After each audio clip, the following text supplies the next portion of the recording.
Welcome to LangTime Chat episode 42. Hi, David. Hi. How are you?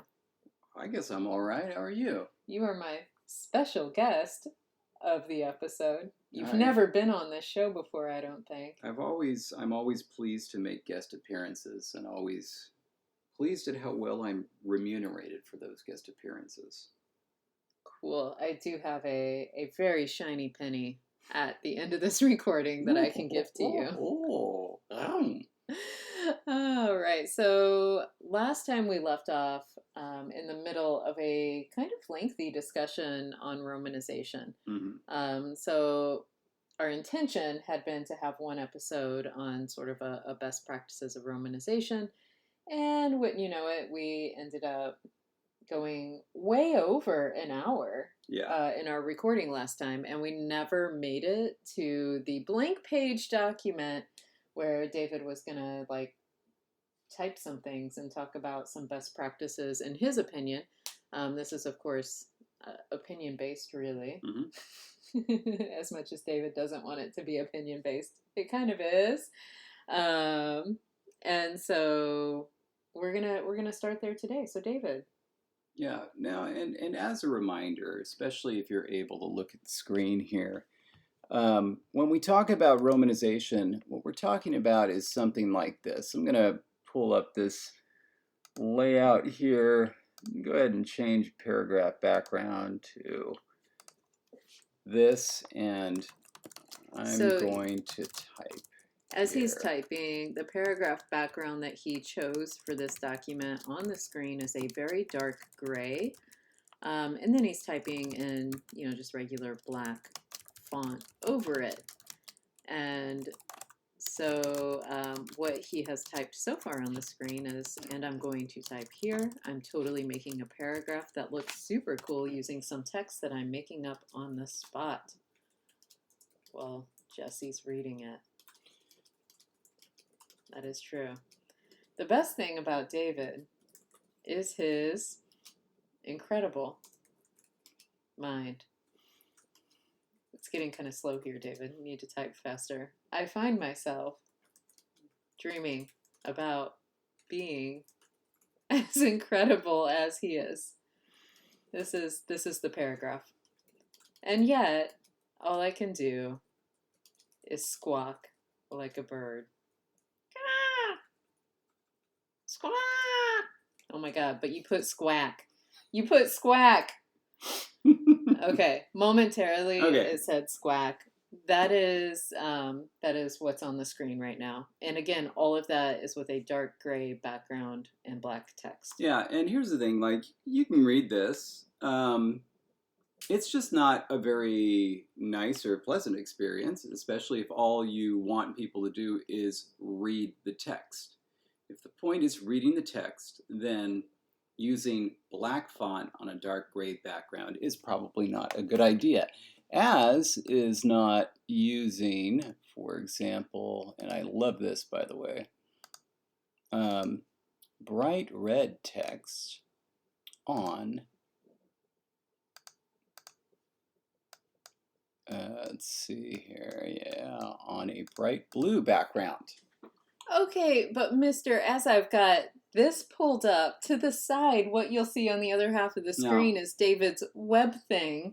And let me tell you, the color schemes of that web thing, this is literally what these links look like on your website. You really need to redo it. Hang on. So what I discovered and something very interesting is that if you do bright red text on kind of a blue background, royal blue, very bright blue. Yeah, it evokes 3D. Yeah. And so back in the old days when we had America Online and we would text each other, you could have formatting wars between you and the person you were texting with. Because when you sent a message via their instant message service, you could change what the font was, what the font color was, its weight and italics and so forth, and the background color. And when you sent the text, it would override the previous settings. Oh. And so sometimes you would just throw on this to mess with people. Actually, my It's awful. favorite. It's actually giving me a headache to look at it. Exactly. It is giving you a headache to look at. I want you to remember that. One of my favorites actually was this.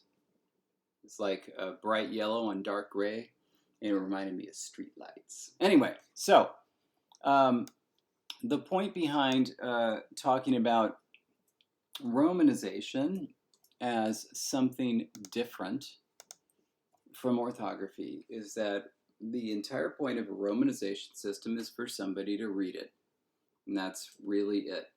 And so if you do something like, have the bright red text on bright blue background version of a Romanization, it may indeed be something that you enjoy, but it's not very accessible. And in fact, can be quite the opposite. And so that is why, Romanization has to be separated out from orthography as a separate thing. Generally, Romanization is also separated out from transcription, which can be its own thing. And, it can be not only difficult to write in transcription, like an IPA transcription, but sometimes it's not as helpful as something that removes some of the layers of detail that transcription requires. Or, things like, for example, if you have a bilabial fricative or two bilabial fricatives, and you don't have any labiodental fricatives, it may be more accurate to use the IPA symbols, and you may be, try or be interested in developing some other way of writing it to indicate that it's bilabial. But it's not very helpful for Romanization because we're working with the Roman alphabet. Right. If there were some different alphabet that regularly made distinctions between these two, then of course, but we're working with essentially just the most commonly used letters of the Roman alphabet. Anyway, so that was a summary of last episode. Now onto this one. And so one thing I do want to go for it, because we're talking about, like IPA versus Romanization. And for me specifically, when I think about like why Romanization may be important, especially for language creators, is sharing your work, especially if it's part of a fictional world or, whatever. And if, your character is talking and mentions how much they like the local leather produced in the region. Okay, so like I type the sentence if your character is talking and mentions how much they like the local leather produced in the region, ... because that's not actually a period because I did not create a whole sentence there. But I wrote leather in IPA, and it doesn't look like it necessarily belongs in the font, and like it can get really interesting because IPA fonts, depending on what font you're using to set the entire work, is not always going to render. So some of them will look kind of funky because they won't all render correctly anyway. But it also it doesn't look like it belongs. I'm actually going to put that in italics because normally, and we'll talk about what just happened. Mm-hmm. Normally, when a word is used in another language in the middle of a text, it'll be like in italics or something to set it off, right? In this particular font, which is the beloved Palatino X, and I say beloved because I have, since David introduced it to me, fallen in love with it. It's the one that he made based on Palatino, the more regularly known version of it, and he made his own version, which works really well with IPA characters, except some of them are not rendered in the font in italics and bold. And in the word leather, the epsilon, that sound in IPA, is not rendered in the font correctly. And so suddenly you get like this beautiful italic of the L, the eth, the schwa, and the upside down R, but then the E is like in a very obviously different font face, and it just like jumps out at you. But it also just doesn't look like, I don't know.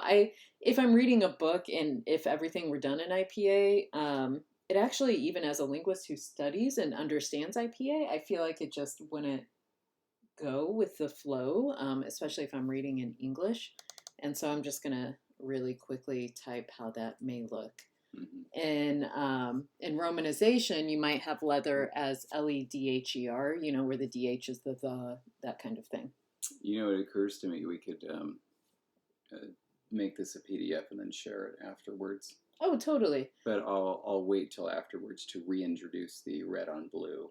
So Thank you. So I don't, and by we, specifically me, I don't know if you're able to tell your eyes to ignore it, but like it was too much for me to stare at. Yeah. Yeah, it's the type of thing where it's like, Q followed by H bar standing for the vowel is just too much to stare at. It's very true. Yeah. Anyway, shoot, where are we going? You had taken over. Where were you taking us?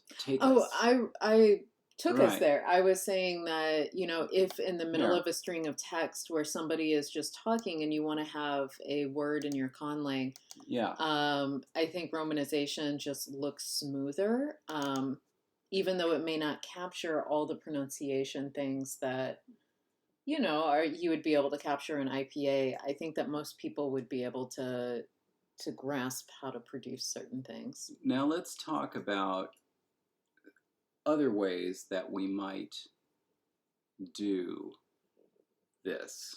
And David is coming up with a way that the word leather. No. Let's see. I think I might need to switch over to the IPA keyboard. No, not the IPA keyboard. Need to go to Unicode to pull up some of the inventive forms of R I've seen used. And there are, what is this OPQ thing? What? OI. That's OI. Ligature. And so if you're a big fan of ligatures, there's some fun ones in here. And then let's throw in yeah. Okay. So then what I have written here is the word leather written in some kind of fanciful romanization. So because of the unique way that L is pronounced, it was decided that the L should be spelled H and then L with a slash through it. And then the vowel, the main vowel of leather, is rendered with an E with a grave accent, followed by an A with a circumflex accent. And then the eth is actually done with a delta, which you can find on just an extended ASCII keyboard. It was decided that the vowel schwa should be done with an apostrophe, and just an apostrophe. And then there's the R that has a hachek over it for the And then, of course, there's the O with two grave accents above it, which is not pronounced. So, as it shouldn't be. Yeah. It's, Now, often when you see things like that, and you have somebody who looks at it and says, wow, this is really funky, the conlanger will respond with, well, it's just my aesthetic. That's not what this is. This is basically you've created something inaccessible. And so it is precisely the type of thing where if you enjoy it, you may use it with yourself, but for somebody else, you need to develop a romanization because that is not what this is. This is just a mess. It is actually what it really ought to be understood as is it is a personal orthography. That is, it is an orthography developed for just one person, the creator. It's not a romanization. It's just a mess. It happens to use Roman characters for, I don't know, for lack of imagination, I guess. But it is not a romanization. It's just a disaster. So, anyway, moving on. Moving on. Well, okay, so Off to the side, I have your website pulled open Yeah. because somewhere on here is it, no, that's not that. No. No, that's the sign language IPA. Somewhere on here you have the Romanized. The Petersonian English alphabet. Petersonian, that's right. Mm-hmm. Oh my God. Okay, now first of all, can we talk about the fact that I struggle with the color scheme everywhere? It's dark blue on very light blue. Is normally? What is normally? That's normally. Now, okay. Do you want to just black do... and white. There we go. Yeah. It's a little garish. It's it's little hard bit. on the eyes. It's too... What's a dark chocolate? Ooh, no. No, the other one. Milk? Yeah, you like that? No. Really? Yeah. Like, I like black and white better. Yeah. But... Let's see if this still works. Let's see, what are some others that you might... About this. Dark green on light green, you like that? I'm just... It's like there's too much color. And, like, this is the table. Oh, yeah. Anyway, yeah. I struggle with a lot of... Oh, this is good. The green is very green on the outside. Oh, wait, is all the text going to be green, though? Yes. No. Oh, well. We'll do... What's beige and brown? That. Oh, that's the dark chocolate, huh? Yeah, I personally we'll stick with dark chocolate. I think that's the best. Okay. Oh, it doesn't work anymore. Well, if you go down there, it does. Sure, but like it was supposed to stick around for the whole website. Oh well, I guess the JavaScript broke or whatever. But the Petersonian alphabet was David's reimagination of the English spelling system, which is just a romanized. I mean, this is an orthography. It is. Sorry, but like my brain totally stopped for a second. Are you just pointing out that people don't know how to spell consistent? Yeah. Okay. I just caught that out of the corner of my eye, and I was like, "Why did David spell consistent with an A?" Yeah, but it's because, like, you know, there's tons of hits where it's spelled that way. And so, yeah, it's basically how could you use principles behind romanization with English, but of course certain decisions still have to be made, which means that at the end of the day you're still producing, like David said, a new orthography. And you have to the big thing, like one of the reasons, like anytime I talked about spelling and pronunciation in classes, in terms of English, students are always like, why don't we just change it? And it's like, well, whose accent are you going to use? And of course in their minds they're like, well, I want it spelled the way I say it. But that doesn't really help when English is spoken around the world in so many different accents. So this does also, at some point you do have to prioritize whose English you are reforming in terms of the spelling system. Regarding this, that was actually the fifth point in terms of how I was designing the system. It went along with destandardization, so there was no longer going to be a standard. Well, how about, David, you talk us through the 5 principles, which I think are principles you could apply to any kind of practice. That's true. Of romanizing something. So the first was no diacritics, which which is something that I find very helpful. And this goes for the and again, this was proposed kind of as a joke, you know, the Petersonian English alphabet. It goes for that, but it also goes for romanization systems in general. It is ideal if you can get away without diacritics. And especially coming from the point of view of somebody who's using an English language keyboard, there's extra keystrokes that are involved with diacritics. We can commonly access some of them, and they are the diacritics that are most common in European languages. They're the diacritics that are most common in Western European languages. So it's like, if you can get by with using those, sure. Otherwise, it's one thing for reading, because I mean, you know, I think that especially as the years wear on, even American English speakers are coming to understand diacritics better and better. Mm-hmm. I think this is largely due to sports. Either it's largely due to sports or it's largely reflected in sports, where now we're getting better at pronouncing non-American or non-English names. So reading is one thing, producing is the other. And it's like if your goal is either writing this yourself or somebody else writing it, it's a pain in the butt to have to go search a bunch of diacritics. So that was goal number one for this: no diacritics. The second goal was no new characters. So in other words, just work with A through Z.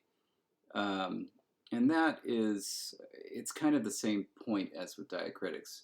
So in other words, like you could, as with IPA has gotten new characters from lots of different alphabets, primarily Greek, but also, it got something from Russian, didn't it? From IPA? IPA, or was it just Greek? I mean, I know there are some that are not in the Greek or the Latin alphabets. Sure, and then there's, yeah.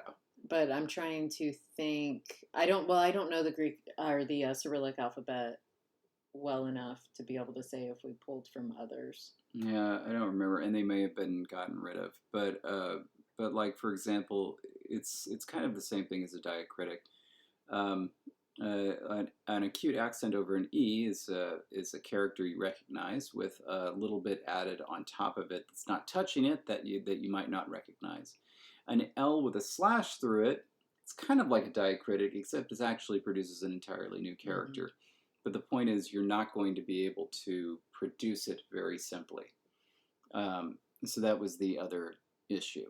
Not going to be able to produce it very simply. In some cases, now some of these characters are much more easily produced because keyboards have gotten a little bit more savvy with the way mappings work. So like, especially on a phone where you can hold down and you get all the different options presented right there. So that you can definitely get around that. But I will say with some of the characters that people fall in love with that they want to use, and you had specifically mentioned this on your website, is like the Thorn, which I love, by the way. Sure, yeah. I am a fan of the Thorn. I love, I wish that English had held on to the and the Thorn much longer than they did. But it really does look like a P with a line attached to it. And so like there's a reason why maybe Thorn didn't stick around that long. The one that I think is the worst from, if you know Old English text, is the win. Oh, yeah. The win is the ya character, or the wa character. I don't know why I said the ya. The wa for win character, but like it looks like a P. For all intents and purposes, like the only difference between the P and the win is that the win is kind of written with a bit of a sloopy slope as it comes down and attaches to the line.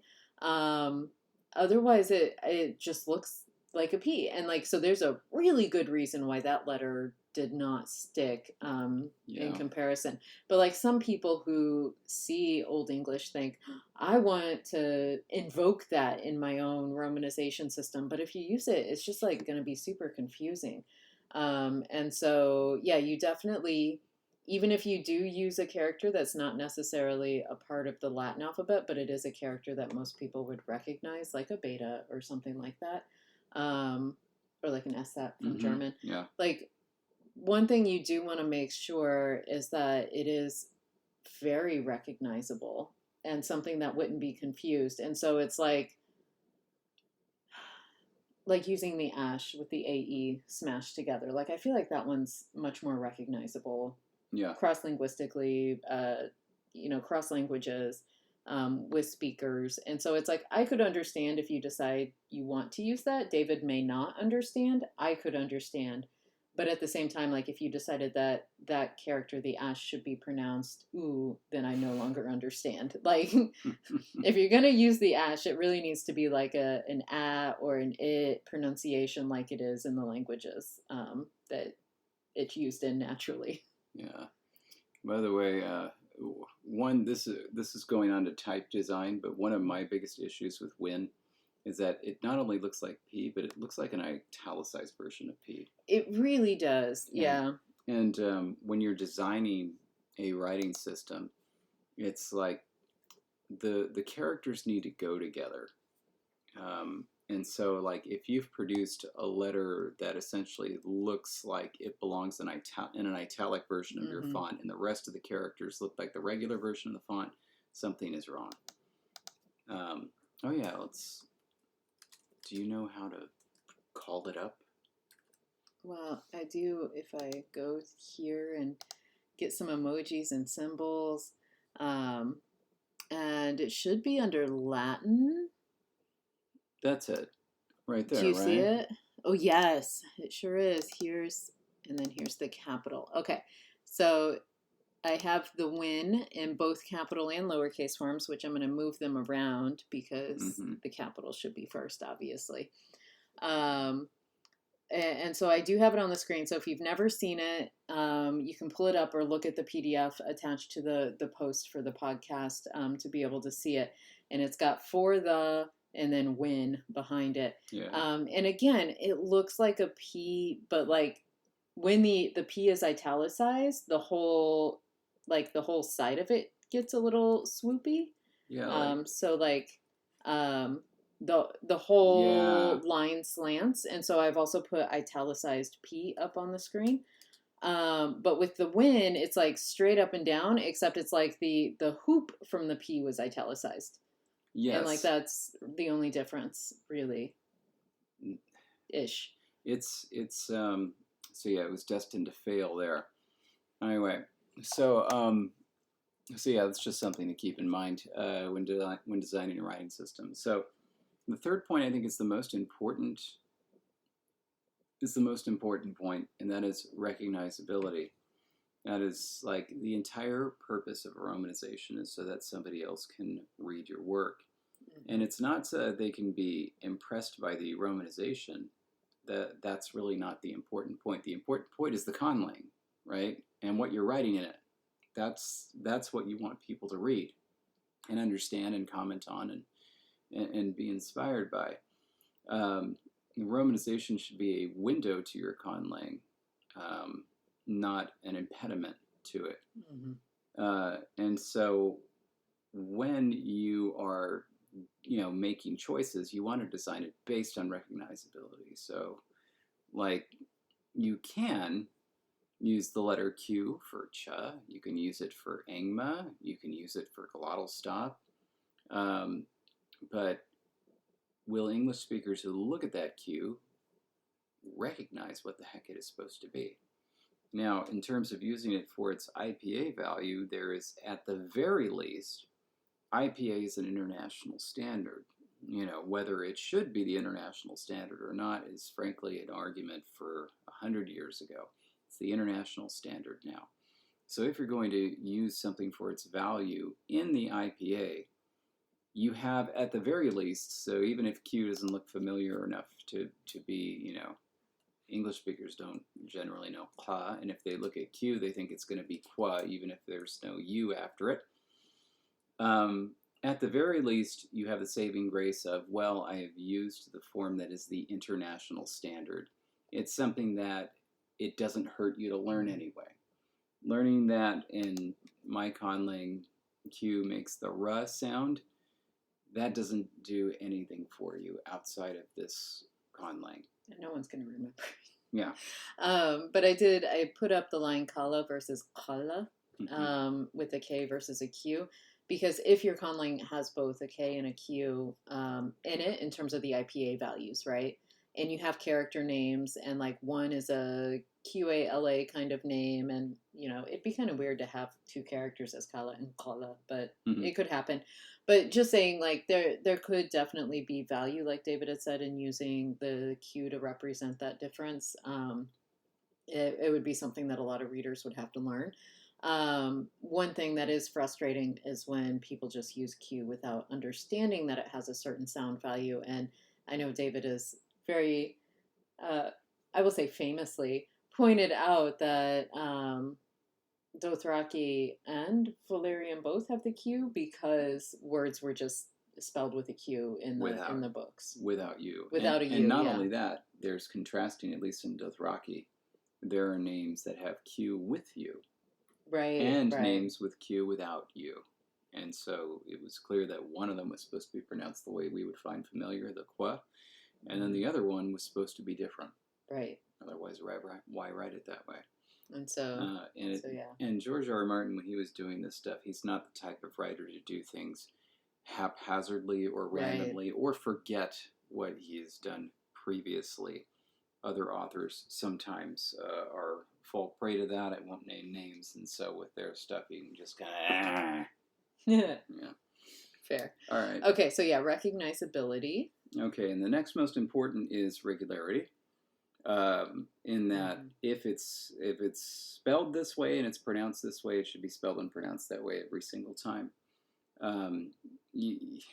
There are plenty of natural examples where that doesn't happen, but again, these are all orthographies.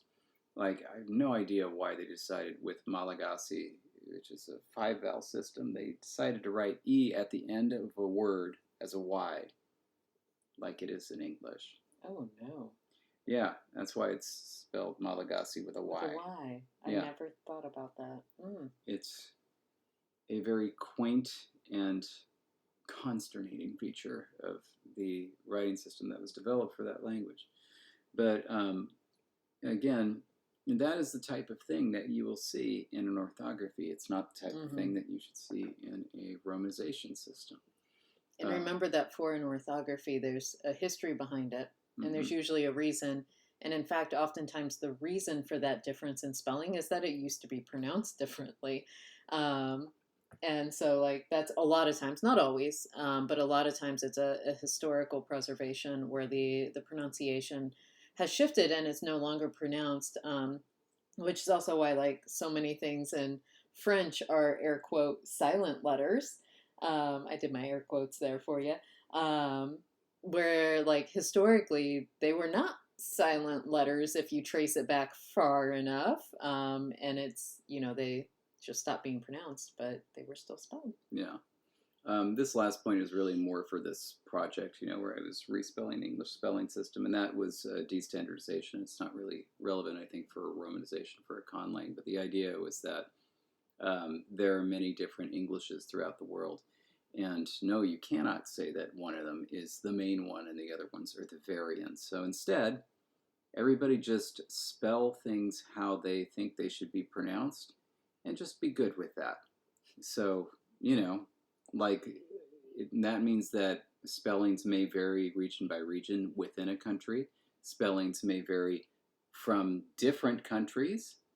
And yeah, it'll take a little bit of work to learn it, but you know what? That's not a terrible thing.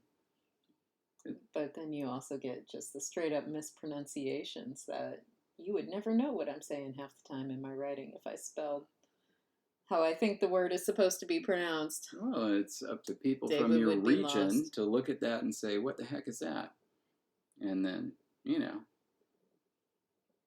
And so you can only communicate with people in your region. But I mean, for a lot of times, though, you can figure it out from context. And then, it's a type of thing that could be an interesting little quirk. So, for example, if we were using the Petersonian English alphabet to write, and we follow this principle of destandardization, then I would write this word. Oh, no. Is that really how you would do it? Yeah, so we have... Why are there so many Y's? We have the English word appreciate. And I would spell it that way, along with, I would say, 99% of English speakers. But Jesse... No, you would not 99, no. Spell it this way, appreciate, which is she is the only person I've ever heard pronounce this word this way. You've never heard appreciate? Not once. Not once. And in fact, the first time I heard you say it, I thought it was a mistake. The second time, I thought it was a mistake too. Or that, like, you were doing like some sort of an accent or something, and I couldn't figure out which. I feel like we need to poll people and find out how they say this word. I don't think you're going to want that. No. Why wouldn't I want it? It's, I think, interesting to learn. Sure. Okay. But why are there so many Y's in this? Oh, hold on. We're getting ahead of ourselves. Okay. I was just trying to figure out in your vowel chart what's happening. There are three other things I wanted to mention, and this is just for this spelling system, but like because I think these are very important. So like names, I wanted to mention names are unique and should be unique. So it'd be like, well, what's my name spelled like in the new system? It's like, well, however you want. And I think that that goes not just for if you're instituting a new spelling system, but I think it goes for always. So there are certain people that get a lot of flack for very unique spellings of names, especially in America right now. Um, Honestly, I think it's fun. Um, you know, just go nuts with it. I mean, I think it should be easier for adults to, you know, who got names as children to be able to change the spelling of their own names. This is how I used to want to spell my name. There you go. When I was a kid, I was like, ugh, I mean, Jessica was a name of the 80s. And so, like, I was in a grade with like three other Jessicas. Most of us went by Jessie or whatever. But, like, it was a very common name. And so, like, I wanted to stand apart. I wanted my version of, so it's like I like my name, but I want it to be different. And so I wanted to spell it Gesyka. Yeah, and I, for one semester in college, told people my middle name was Genesis, spelled with a J, because I hate my middle name. That was really the only reason. Anyway, so it's like, yeah, spell names however you want. Get mail however you want. And then, like, for names of, like, foreign cities and countries, just spell them the way they spell them. Because, I mean, it's not that big a deal. And foreign words should be spelled the way that they, you know, are going to be spelled in the languages that they come from. It's like you don't need to be somebody who's going to go about like oh, all those words need to change their spellings now, unless it becomes like a really, really super common word in English, and then maybe. Anyway, so that was the point. And then regarding, you know, how I did this, because remember, this is an orthography, not a romanization. I wanted it to make sense for English. And the truth is, most of our long vowels, that is the non-low long vowels, they, whenever they're followed by a vowel, they have a glide in between them. And so it made the most sense to just say, all right, the short vowels are just the vowel. The long vowels are the associated glide after that vowel. The only place where that didn't really work was ah. And honestly, this is one of the most awkward combinations in English. Ah followed by a vowel. It rarely happens. And in fact, we had repair strategies for this in the past. This is why you had law and lawyer and saw and sawyer. But like you can say it now, like if you're say somebody's sawing something, you could say you're a really good sawer.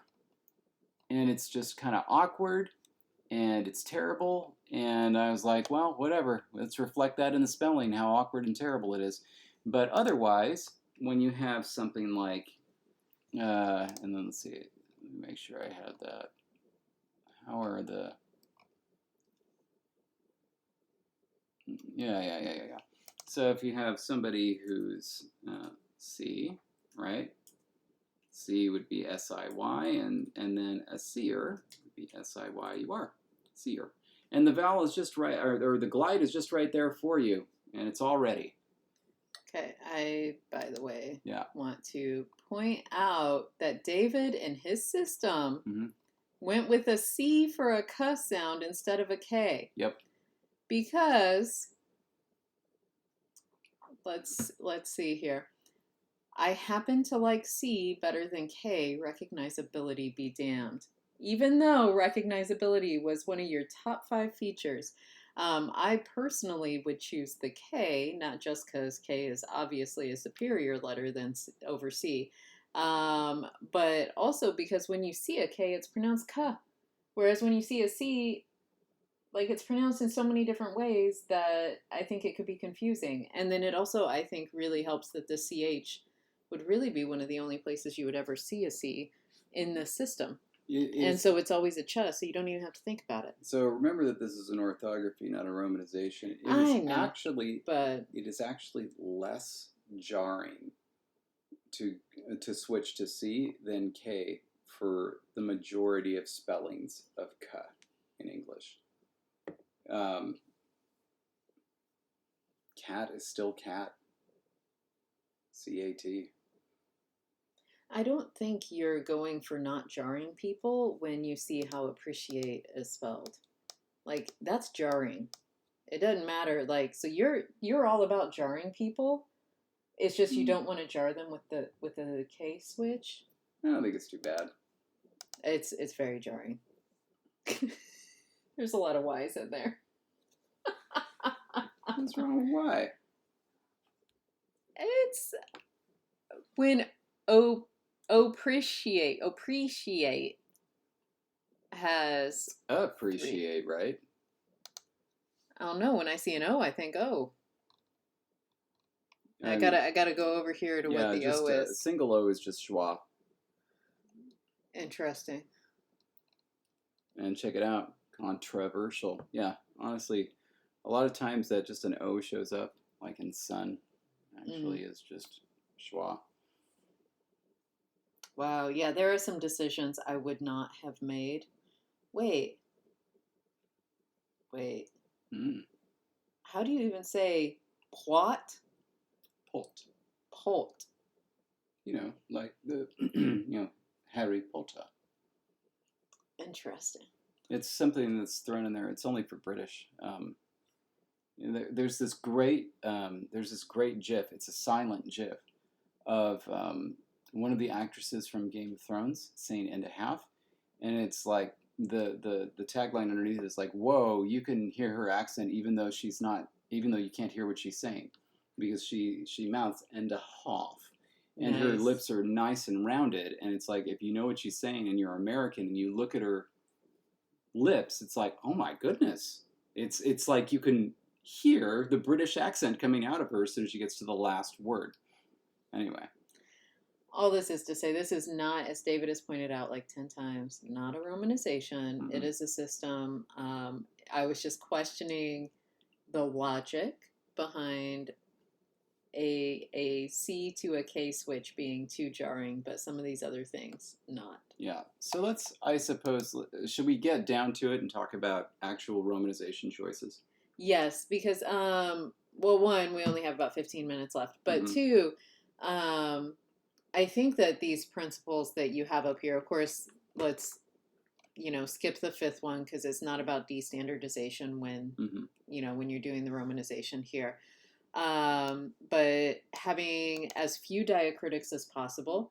As you've seen in some of our LangTime seasons, we've had to use diacritics, if for no other reason than to make sure that stress is put on the right syllable, like in ingala, where stress is unpredictable for some word forms, but it's mostly predictable for others. We've also used diacritics to mark tone, and we've also needed to use diacritics for like the E vowel in wokutishi. So like we have used them, but also we've used them sparingly, and I think like in ways where it makes sense. And so it's not like what David put up as his example of how leather might be spelled.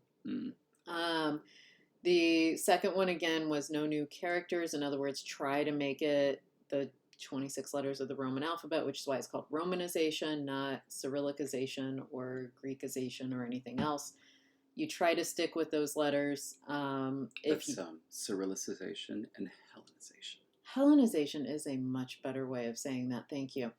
But like, again, if you do need to use something beyond that, just because there's like, you're up against a wall and there's just too many, use something that's recognizable, and for goodness sake, use it in a way that makes sense. And so like, David's example here, don't use the letter Z to represent the th sound. Like that, just don't. And then also regularity is huge, because again, it's meant to be something that anyone could look at and predict how to be able to say this word, because it's not necessarily that you're teaching them the language, you're not teaching them the orthography, you're trying to make it so that when they read it in their heads, or whenever they, say the character names aloud or say a particular word out loud, that they say it in roughly the way that you had envisioned it. Mm-hmm. And so those principles keep in mind. And now, David, did you have some best practices beyond that, or like some examples you wanted to show? Yeah, I'm going to pull out the International Phonetic Alphabet to go over some kind of. If you click on that, it should. This is, I think, a little bit better. Well, except that it boxes out some of them. Well. And so the PDF. Honestly, if characters are getting boxed out in the IPA table on your Wikipedia, you probably shouldn't be using those characters. I mean, really. But it's because those characters don't actually exist, I don't think, in all of them. Anyway, they don't. Yeah. But the reason that they don't is because they're so, flamingly uncommon that they probably shouldn't be making an appearance in your conlang. But here we go. So we have the IPA here. Our old friend. Scooch it over even more. There you go. Yeah. And just... Okay. So the question is how to make these choices. Obviously, for most cases, if the Roman letter is the exact same as the IPA letter, you go with it. There are some circumstances where you might make a different choice, in particular Y and J. Yeah. So, in general, if you expect an audience of American, of English speakers, Y is more recognizable as a glide than it is as the high front rounded vowel. If you're in if you're talking about Northern Europe, then the J is probably more likely to be recognized as a glide. Mm-hmm. Even there's still some interesting points. So I think U with an umlaut is going to be recognized by many more people as a high front rounded vowel than a Y. Yeah. Y is a peculiarity of, I think, just Finnish and Swedish, right? I'm not sure if anybody else uses Y as a high front rounded vowel. That's a really good, and just to be clear, in case you missed a little bit of what David just said there, it's not that other languages don't use the E sound. It's that when it's used, like in German, it's often written with the U with an umlaut, not with the letter Y. Yeah. And the only languages that he could think of off the top of his head were Finnish and Swedish, and I momentarily paused because I couldn't remember how Swedish spelled words, and so I couldn't remember that fact. But Finnish definitely uses the Y as the E vowel. But yeah, it is not super common, like, even though it's... Yeah, so part of the goal with IPA, when they were creating it, was to not have as part of the letters diacritics. The only exceptions they made were for any I's or J's, lowercase I's or J's. So you have the high vowels E and U. Both of them have the basic I shape. One of them has a bar through it, but they both have the dot above it, which is a diacritic we've come to accept. Same with the J for the regular J, so the ya, and also for the fricative ya, they put the dot above it. They didn't for the plosive ya. And I don't know why. They didn't necessarily have to do that, but they did. Anyway, so those dots for those 4 characters are the only standard IPA characters that have something akin to a diacritic. So for that reason, they probably were never going to use the U umlaut for the closed front rounded vowel, and I'm sure they just looked to Finland and Sweden and said, well, they use it, why not? We're already using the J for yeah, so let's do it. But yeah, in that case, the U umlaut is probably more recognizable.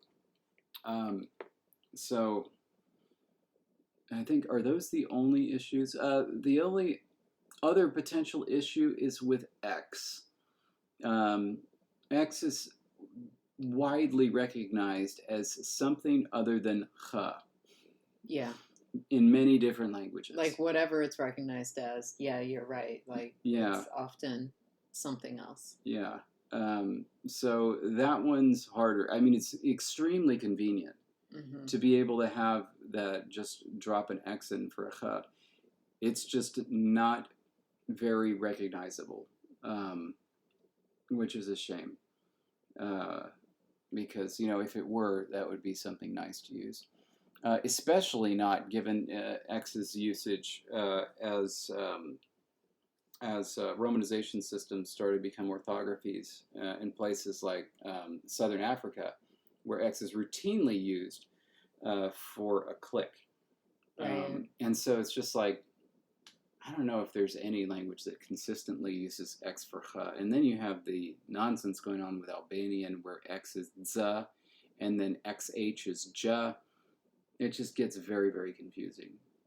So anyway, that's something to caution away from. So then often when pressure arises to have either a form of the diacritic or a different character for a similar character, the first question is, does it make a difference in pronunciation? So some languages have as their he sound instead of just huh. It might traditionally be voice huh, like that. It might be pharyngeal huh, or even epiglottal, which is huh, and that's just their H, right? If that's the only H, you can just use H and make a note and say that the H is used this way. And here you're essentially define the idea of it should be spelled the way that it sounds in favor of recognizability. Yeah. And also not using a diacritic or a different character. Basically, these things outweigh the other. And so it's easy to just drop an H in there and say, you know what, this thing is actually pronounced like a pharyngeal. There are some languages that distinguish them.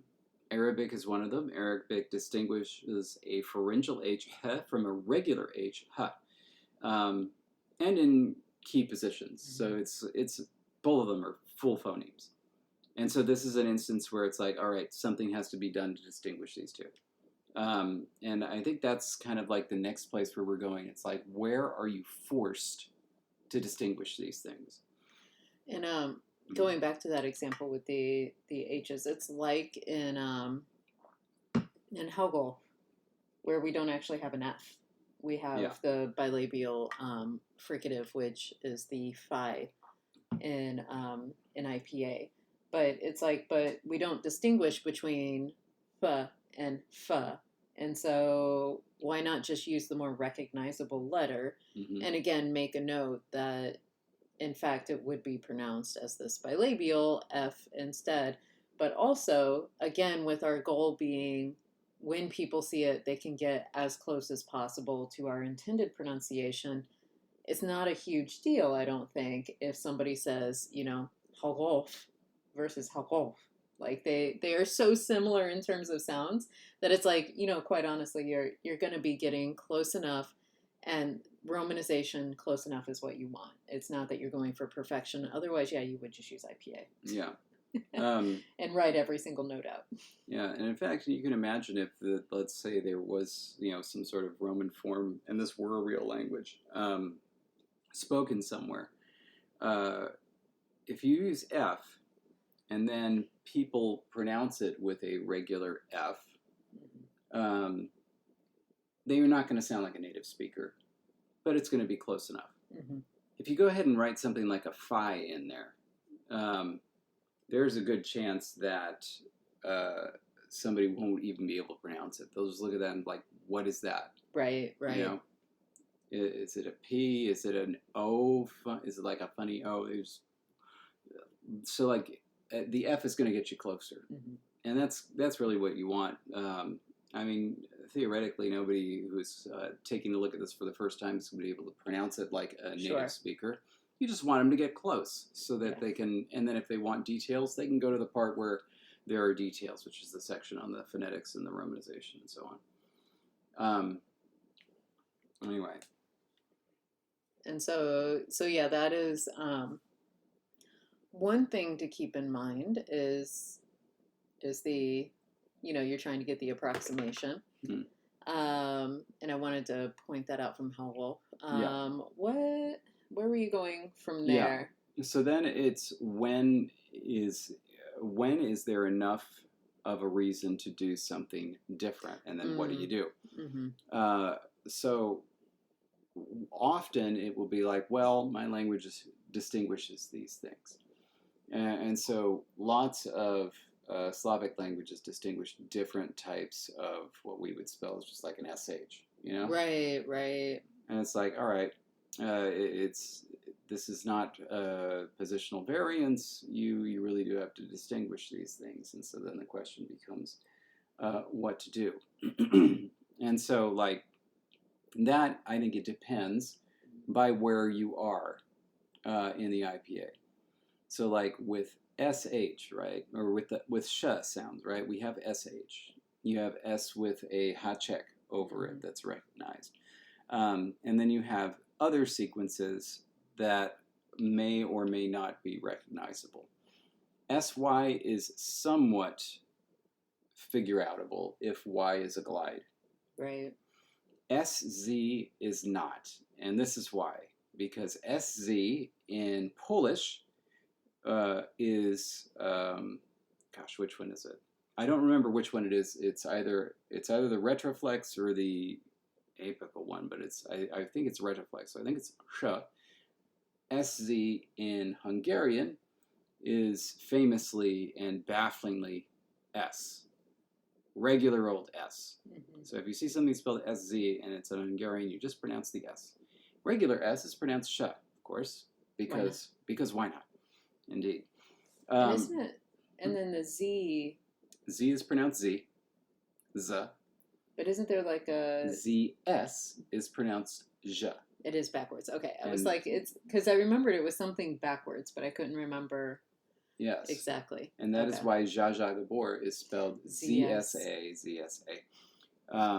The theory is like, if S is sh, then SZ is sh, but pronounced the way you do Z. So, s.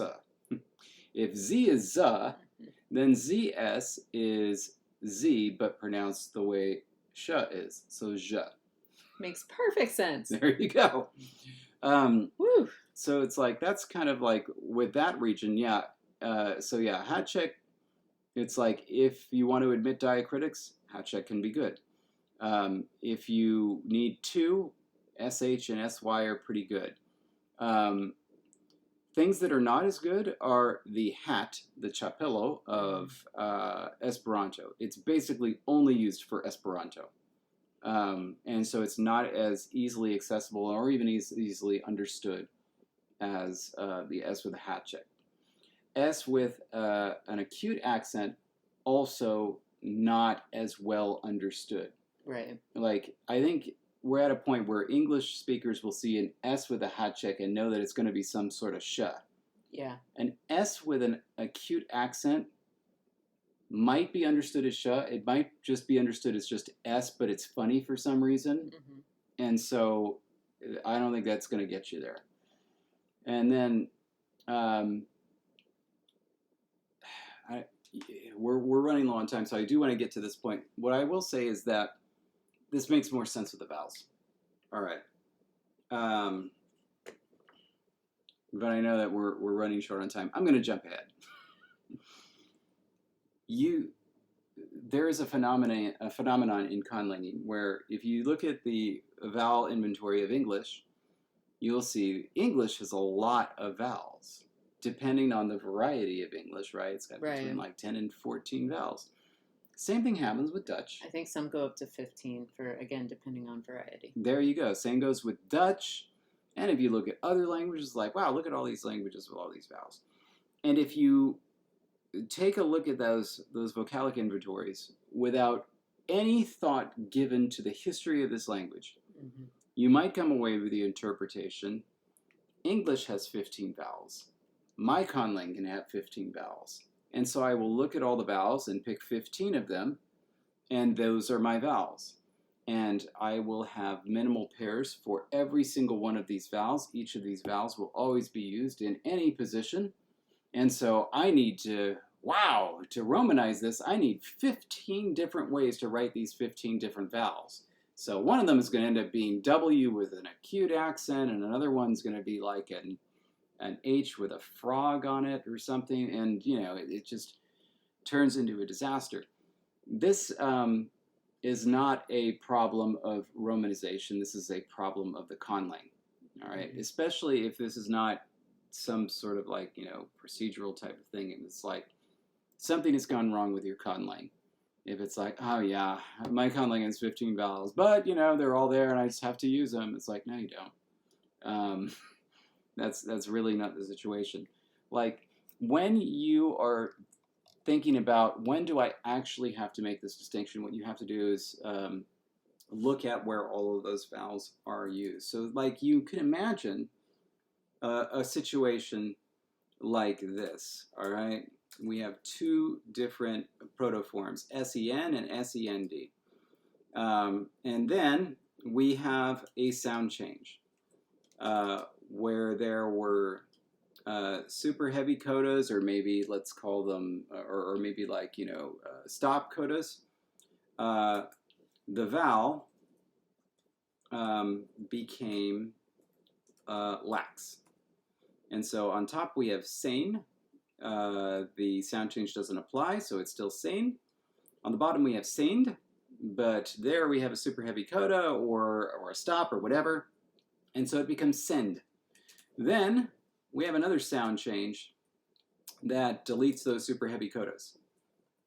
And so then we suddenly have a modern language with sane and sen. Previously, let's say it was a 5-vowel system, and now, assuming that this happens with the other mid-vowels, Sure. let's say you have a 7-vowel system. Not only that, the conditioning environment where this distinction was made is gone. So I'm going to call this these three systems A, B, and C. For A, 5-vowel system, use the 5 vowels. You're fine. For B, technically this is a 7-vowel system. Still use the 5 vowels. Why? Because the conditioning environment for when the A lowers to E is present. It is always there. And so it just doesn't matter. Like, it's not important enough to make this distinction if you can just say when there's a super heavy coda or a stop coda, A is pronounced like E and O is pronounced like all.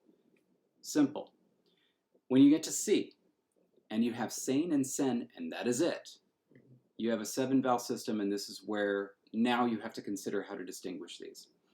And you can do that in any number of ways. But like, this is kind of like the key factor here. Because when you're looking at a language like this, it's really important to know that it was a 5-vowel system at one point. It's like if you look at English's vowel inventory, it is crucial to know that English was at one time a 6-vowel system with long and short degrees, right? And that it is because of all of those factors, and what happened with codas and the great vowel shift. That's why we have all the different vowels, right? Yeah.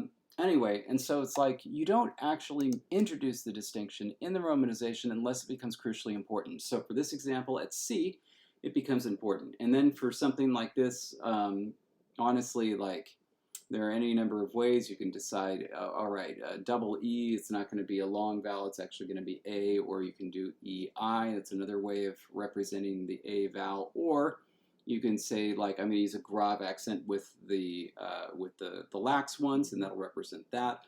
Or an acute accent with the A plus ATR ones, and that will represent that. There are some ways. Anyway. Right.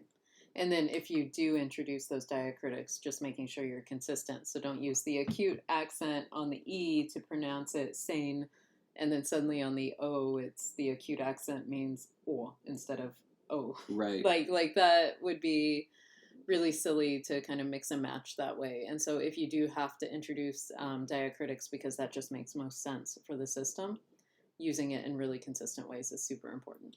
And all of these like creative ideas that you might have for your Romanization system, these ideas are still valid and useful when you're designing an orthography.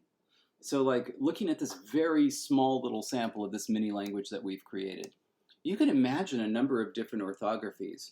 One of which, in the modern language, they still spell all of these silent letters because they're there to tell you how the vowel is pronounced. Mm-hmm. Another way would be like, well, actually, at one point, we decided to just write these vowels differently. And so there's like, this is a funny version of this vowel, this is a funny version of that vowel. And you might actually see what Jesse just described, where it's like there's some diacritic on an E to say this is the high one, and now that same diacritic is applied to an O, but it means the low one. That's basically what happened with Hungarian, right? Right, right. And so, yeah, you actually do see those type of things in orthographies. But the point is, if you're just trying to share the work, and you're not sharing the orthography, right? It's just like this is how you this is for you to understand what my language is doing. That's not the appropriate place to do it. Right. Right. And so with that, we're going to need to kind of end on that point because we've again gone over and there's still so much more to say. But yeah, I think we've done a good job in encapsulating some thoughts on trying to be consistent and, thinking about how you apply any sort of strategies for your own conlangs. Yeah. And so thank you all for being here, and hope you have a wonderful start to August. And until we see you again, stay grammar. Bye, everybody.